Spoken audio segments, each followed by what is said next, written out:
When a police officer must detain various individuals, what occurs when they are tasked with detaining their own boss?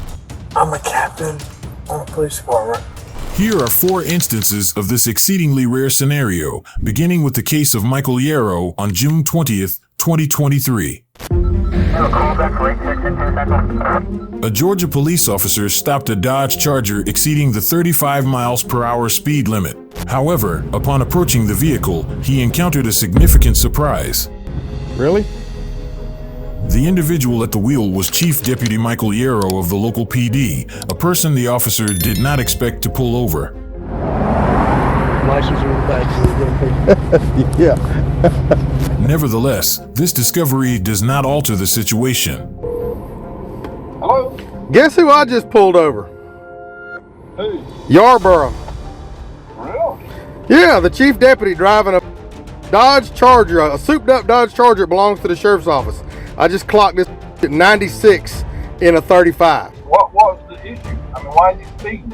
No reason. He's in an unmarked car. He just got a high horsepower car and decided he wanted to play. The officer requests Yarrow's license and registration, a demand that displeases him greatly. If body cameras had not been in use, this encounter could have unfolded quite differently. It's your traffic stop. You do what you think you should do. I mean, I'm not telling you one way or the other.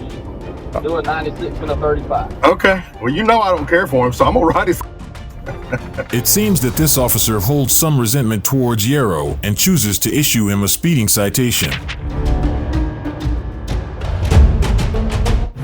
Sir, here's your ID back. This is your copy of the citation. If you would sign right here. It's got a court date, time it's must appear. Yes, sir.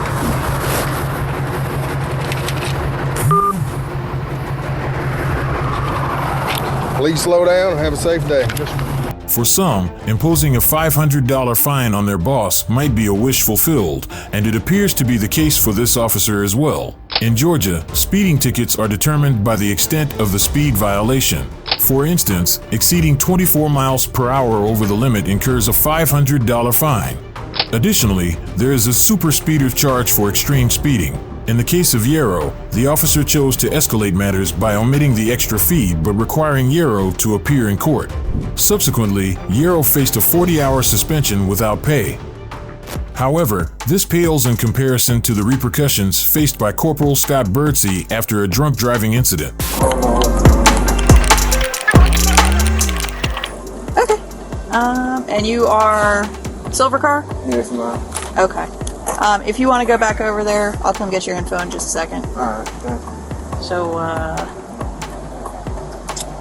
Yeah, reached out for my lighter, slammed into his. cool. Clearly, Brooke and Scott have a history, and surprisingly, Scott is candid in recounting the details of the incident. You didn't want to do an information So he exchange? does. Now I found it. Okay. Are you okay? Oh yeah, no, I'm good. Your airbag went off. Your car's... Oh, no, absolutely. Which I just.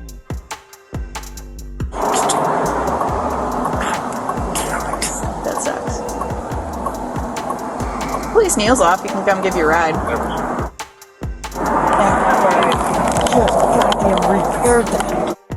Do you want me to let him know you found the insurance and... Well, maybe you should not do that then.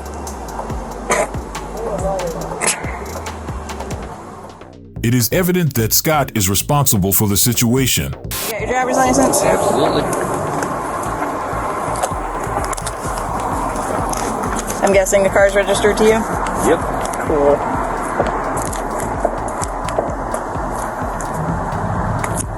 Thank you. You know I don't need that. Should hypothetically auto-populate. Give me a second because I'm going to call Priester and see if he needs me to do anything special since it's one of us. Yep. So, give me a minute. Before proceeding, Brooke opts to contact the base to inquire about her involvement in managing this incident. Hey, this crash, Birdie, so come work it? Okay. I can't remember. It's been a long time since I've worked a crash with one of us in it, so... No, he's not on duty. He's in his POV. But I just didn't want there to be any, like, conflict of interest type issues. Alright, that was it. I just wanted to make sure. Alright, bye. Brooke receives approval and is assured that there should be no complications with her managing this case. However, this assurance was given before she made a significant discovery. You good? Wait on his way? Huh? Wait on his way? He's not coming. Okay. Good? Walking home, but yep, I'm good. It is clear that Scott is under the influence of something, as evidenced by his slurred speech, delayed reactions, and slight loss of motor control. So, Birdie, you giving me some indicators? Oh. Listen. Woman. Listen. Valdez is coming out just to... I'm not going to lie to you about it. She's on her way? Yeah, she's on her way. Brooke is quite certain that he has been drinking at this point. I'm not really comfortable with this whole thing at all, but I'm not going to lie to you about it. Oh, no. I don't mean to put you in that Yep. Yeah. Scott is no longer her supervisor. He is now a suspect in a case. So, from now on, you know how it goes. You can't consume anything, okay? Because right now, you're being detained. Wait, what? I'm holding on to you because I have a supervisor coming to see if I need to do a full-fledged DUI investigation or not. He is intoxicated and likely unpredictable, a situation that could pose a considerable risk to a female officer. Attention all units, CPD Channel 1 is 3933, all units customer operating back on Channel 1, please 29 hours. So please don't make my life difficult. I would never do that to you. Okay. I'm very uncomfortable right now. And I apologize for putting you in that position. Okay. In such circumstances, Brooke must proceed with caution and prioritize her safety while handling the situation.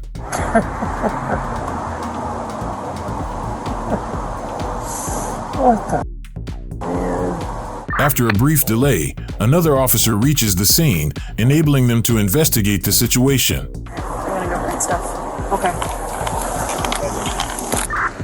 But she wants to do DUI, do it. She made me aware of who it was. Go ahead. So, Well aware. okay. Fair enough. If we have any spare units, I will like you never two up here, 600 West, I think it's Put anyone in that spot. 3 people from his crew that are... She's absolutely 100% right in what she's doing. Tests are conducted, lasting over 10 minutes. However, the outcome of these tests can be easily discerned by observing just a few seconds of them. 4, 6. Perfect. Based on this and the substantial evidence against him at this stage, the officers deemed it safe to infer that Scott had been drinking that night. Please don't walk away. Consequently, they decided it was time to place him in handcuffs, a development he was far from pleased about. Despite Scott's exceptional politeness and respectfulness as a suspect on this channel, he received a more lenient sentence than the majority of criminal cops. Following a blood alcohol level of 0.156 at the station, he was charged with driving under the influence and property damage. The penalties included fines just under $1,000, 50 hours of community service, participation in multiple substance abuse and DUI classes, a 6-month driver's license suspension, a lawsuit from the driver he hit resulting in a cash settlement, a week-long suspension without pay, and a final warning agreement. This case exemplifies the appropriate handling of such situations. However, when faced with a similar situation, the New Mexico police demonstrated the extent of corruption within America's law enforcement. Hello. Linda. The reason I pulled you over because you were kind of swerving back there. You're good? You have your registration and your insurance, please? But I mean, we still got a job to do. Let me get her insurance because she's waiting on her insurance. Did you find them?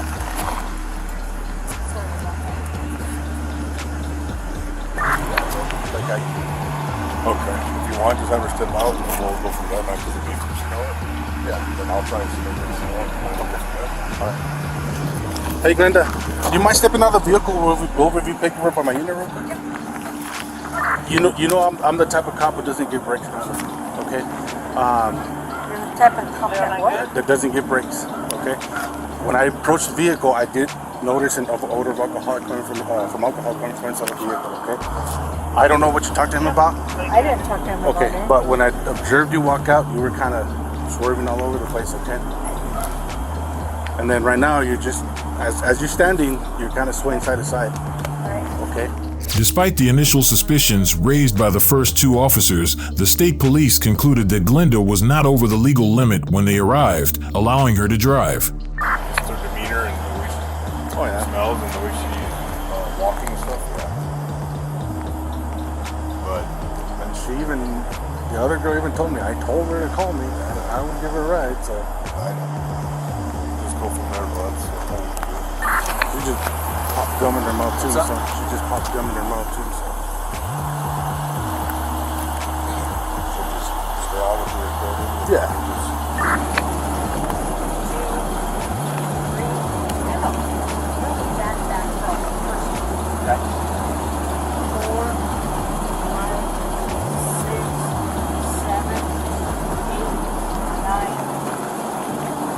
It's gonna be up to him.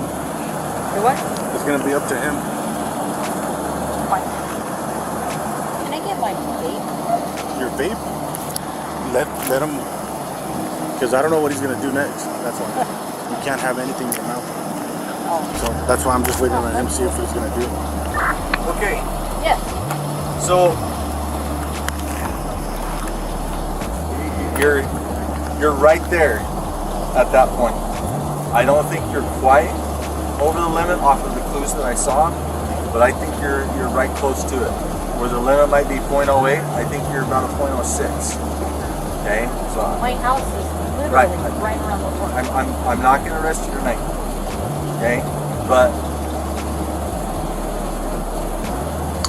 yeah, don't. If you've had any, I just say don't drive. Okay. This situation sparked a debate on potential corruption due to her position as the mayor. The officer estimated Glenda's blood alcohol level to be at 0.06 an hour after the stop, nearing the legal limit of 0.08. The delay in testing her with a breathalyzer was due to the Fourth Amendment, which requires probable cause of impairment before collecting chemical evidence. This led to Glenda being let go that night instead of being arrested, despite it being her third incident. This scenario highlights the challenges faced by law enforcement in such cases and raises concerns about future occurrences. Sadly, the next boss encountered a less sympathetic response from his employee during his DUI stop. Stay in your vehicle. Back in your car. Drunk? No, Captain. Huh? A what? Captain. Of what? The vape? Don't reach in your pocket. Get back in your car. Have a seat. I will. I'm not. You've been drinking tonight? I just got a ride.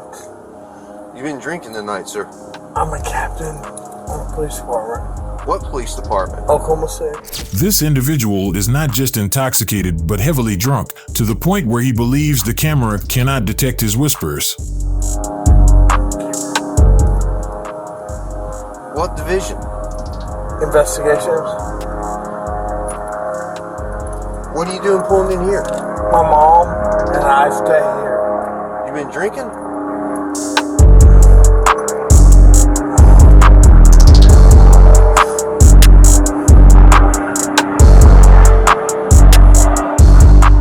Despite the captain's pleas, the officer refuses to deactivate his camera and proceeds with the examination. I'm not turning my camera off. Okay. Go ahead and step out of the vehicle. You gotta be kidding me. Yeah, we're not gonna get a return on it. How much we drink tonight, sir? I was at a poker game.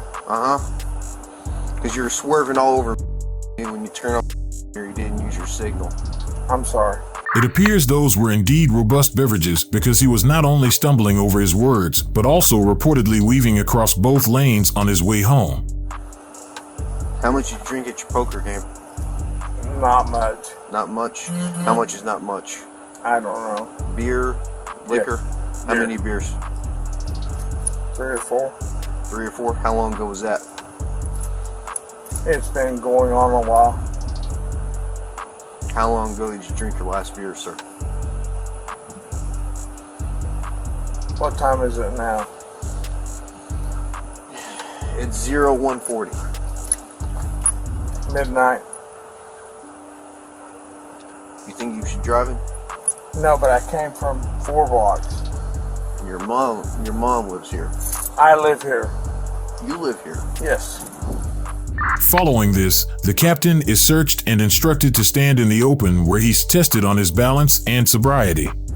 Hands down by your side, please. Look straight ahead. You see the tip of my pen, sir? I do. I want you to follow the tip of my pen without moving your head, okay? Don't move your head, sir. Come over here where it's a little bit more level.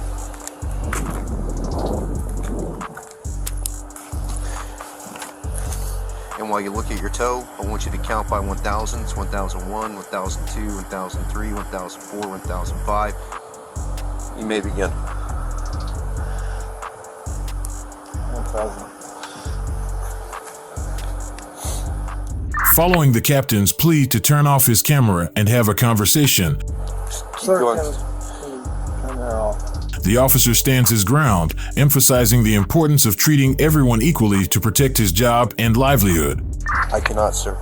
Please. I know you're aware of our body cam policy. You know I cannot turn off this body camera. I like to talk to you. Well, are you going to do the test or not? Will you please talk to me? I'll talk to you once we're You done. can turn it off, you can turn it on. I can turn it off once I'm done with my investigation, sir. Okay. I'm asking you. I'm a captain on this police department. I understand that, sir.